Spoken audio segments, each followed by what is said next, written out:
Do you struggle to identify the different aircraft types? Some are easy, but many still confuse even experienced plane spotters. With a few tricks and pointers and plenty of practice, identification gets easier. Let's point out some ways to identify today's main commercial aircraft. We can't cover every possible way to ID aircraft, or indeed every aircraft model in the world, but this video should give you a solid start on the most common types. Joining us for this video is aviation photographer Vincenzo Pace, who'll share some of his work and add a few tips on what differentiates aircraft from one another. I got into aviation photography back in 2005. I stopped it for a while, always maintained involvement with aviation, and then but I picked it up again back in 2018 and really embraced it and really enjoyed it, and it's become a passion. It's become something that I really enjoy, and it's an integral part of my life right now. Before we start looking at individual aircraft, it's worth noting a few good ways to broadly differentiate between aircraft of the two largest manufacturers, Boeing and Airbus. The first of these is by aircraft cockpit window design. The side window panels have a quite different design for each manufacturer. This applies to most aircraft types, with the exception of the A350, A220 and 787. Boeing aircraft have an upward slanting lower edge to the windscreen, which appears as a V-shape. Meanwhile, Airbus aircraft windows have a straight or horizontal lower edge. There's also a diagonal cut or notch to the upper corner of the window on many aircraft. There are also differences with the nose of most aircraft. This can take some getting used to, but the differences become clearer with practice. Airbus jets tend to have a rounder, more bulbous nose. Boeing aircraft tend to have a sharper, more pointed nose. And as a final generalization, consider the rear of the fuselage. On Airbus aircraft other than the A380 and A350, the fuselage continues straight to the APU exhaust. On Boeing aircraft, it usually tapers downwards. Now that some broad generalizations are out of the way, let's drill down into the specifics of each aircraft.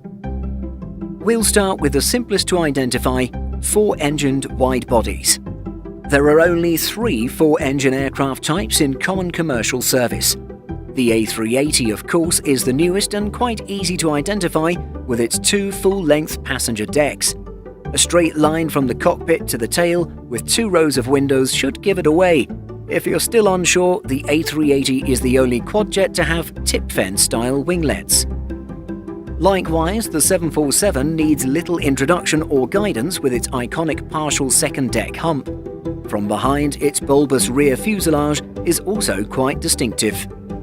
But then there are differences between 747 variants.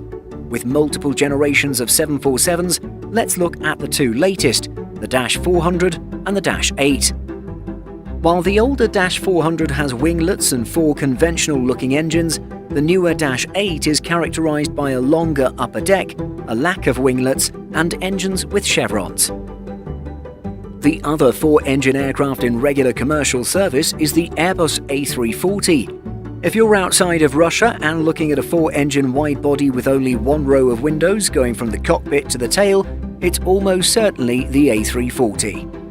With our focus on Airbus and Boeing jets, we'll exclude the Russian IL-96 from this video, which has higher and more vertical winglets and a more bulbous shape than the long and skinny A340. The A340 has four-wheel main landing gears under each wing. The additional central landing gear has two wheels on the A340 200 and 300 and four wheels on the A340 500 and 600. Moving on, identification gets harder with twin-engine aircraft. Again, we'll proceed through each aircraft family separately, but remember there are characteristics in either aircraft types that can help by elimination. The Boeing 767 and 777 can be hard to distinguish from a distance. They both have the typical features of Boeing style, such as their windows and tails. However, the 767 is much shorter. In fact, the most common 767-300 variant is 55 meters long, compared to nearly 64 meters long for the 777-200. The wheel arrangement is also different for each type. The 767 has a two-wheel main landing gear, whereas the 777 has three wheels. The 767 can sometimes, but not always, be differentiated by its winglets.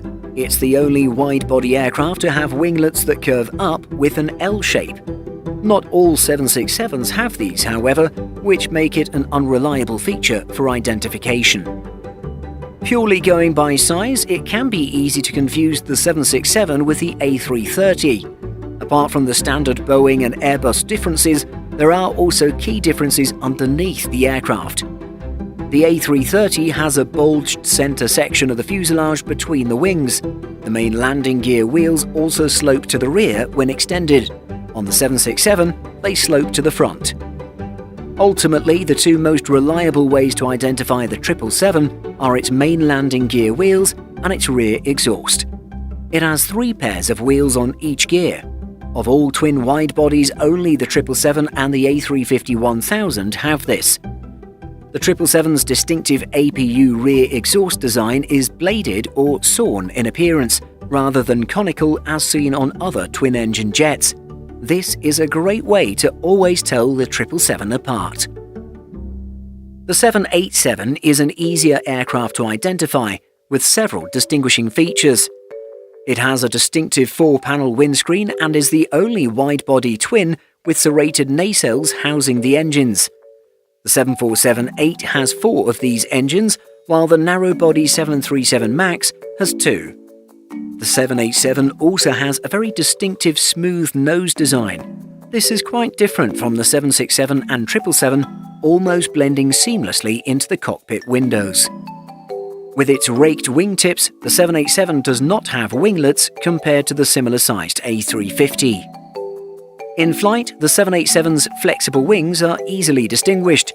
During takeoff and landing, these seem to flex upward, a very unique feature.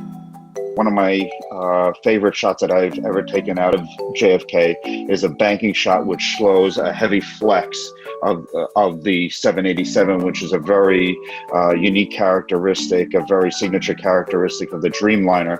And pretty much 90% of the time when a Dreamliner leaves on that departure, it will always give a nice performance of a very fine wind flex. And also on the Dreamliner, you have the serrated engines, which is a clear characteristic of a Boeing aircraft. The swooping nose, a very modern nose and cockpit in the window. So the Dreamliner has a very unique signature from a shot taken on that approach. The older Airbus A330ceos are distinguished by their traditional Airbus cockpit windows and angular winglets. These winglets aren't found on any other twin-engined widebodies, although the 747-400 does have something similar. Telling the Neo variants apart from the earlier ones is quite straightforward. The A330-800 and -900 have a different window design with black edges, sometimes referred to as raccoon style. These are similar to those on the A350. The A330neos also have different wingtips. The A330-200 and -300 have straighter angular winglets, whereas the Neo models have smooth blended sharklets. The A350 is another easy-to-identify aircraft with a couple of main distinguishing features. It has a unique 6-piece cockpit windscreen. This has side windows with curved edges and a black frame design. The A350 have fairly distinctive curved winglets. And like the 787, it has a smooth nose design unique amongst other Airbus aircraft. The thing that really makes and can really tell you what a 350 is it's commonly nicknamed, it's called a raccoon because of its cockpit windows and its nose. It gives the impression of looking like a raccoon, but also its beautiful winglets. And it's really beautiful to see the winglet on the opposite side of the plane really show up on that banking shot. Moving from Airbus's newest widebody to its oldest, the A300 and the A310 have a flat central fuselage, not bulged as on the A330. The A300 has 3 main doors on each side and 1 exit to the rear of the wing, whereas the shorter A310 only has 2 main doors. Of Airbus's widebody jets, the A300 and A310 are the only twin-engined aircraft to have tip-fence style winglets, which you'll also see on the A380. Of course, to complicate things, these winglets aren't present on all A300s or A310s. If you're liking this video so far, why not click subscribe and hit the like button? Oh, and be sure to click that notification bell too. Moving on to twin-engine narrow-bodies.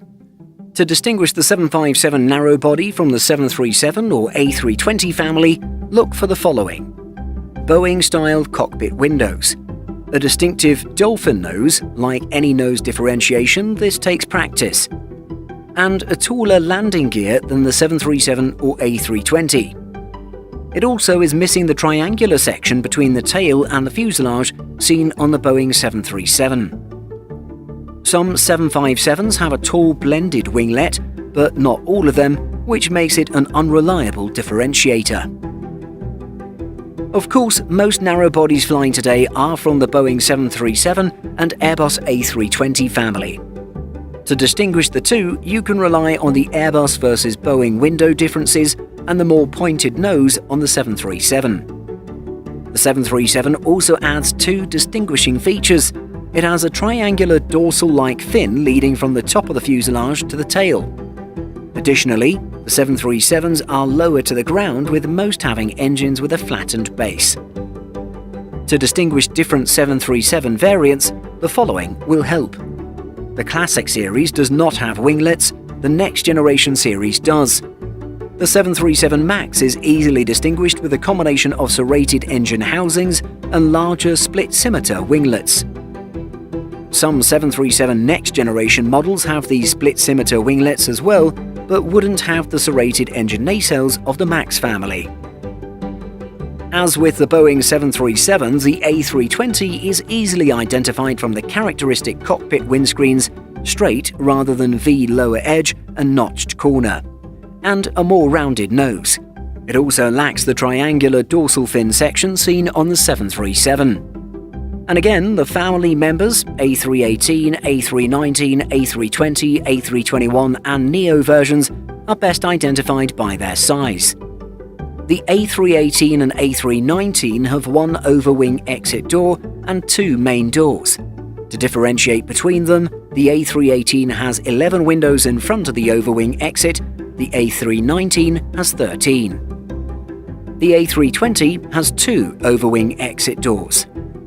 Finally, the longest A321ceo has 4 doors along the fuselage, not overwing. However, the A321LR has 3 doors plus 2 smaller overwing exit doors. To identify the Neo variants, look at the wingtips and the engines. The A320ceo will typically have tip fence winglets, although some are retrofitted with a longer blended winglet. The Neo engines are larger than their ceo counterparts. They also have extensions visible at the rear of the housing. The A220 was of course developed as the Bombardier C series. As such, it looks quite different from other Airbus narrow bodies, as it's effectively been adopted into the Airbus family. It is easily identified by its much sleeker pointed nose and different style 4-screen windshield. The jet is also the only narrow body of its size to have long angular winglets, setting it apart from those on the 737 and A320. Ultimately, plane spotting can be tricky, especially for beginners.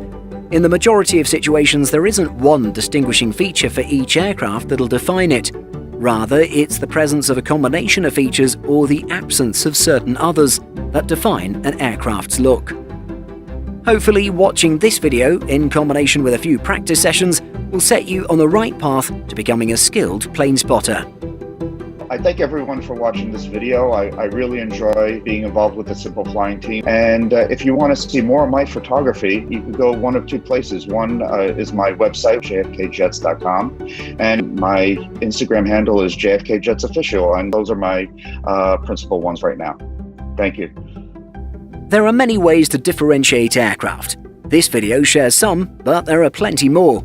We'd love to have you share your favourites in the comments. Did you know that we publish over 175 stories every single week on simpleflying.com? Be sure to check the link in the description for more great stories just like this. Thanks for watching, and be sure to like and subscribe before you go.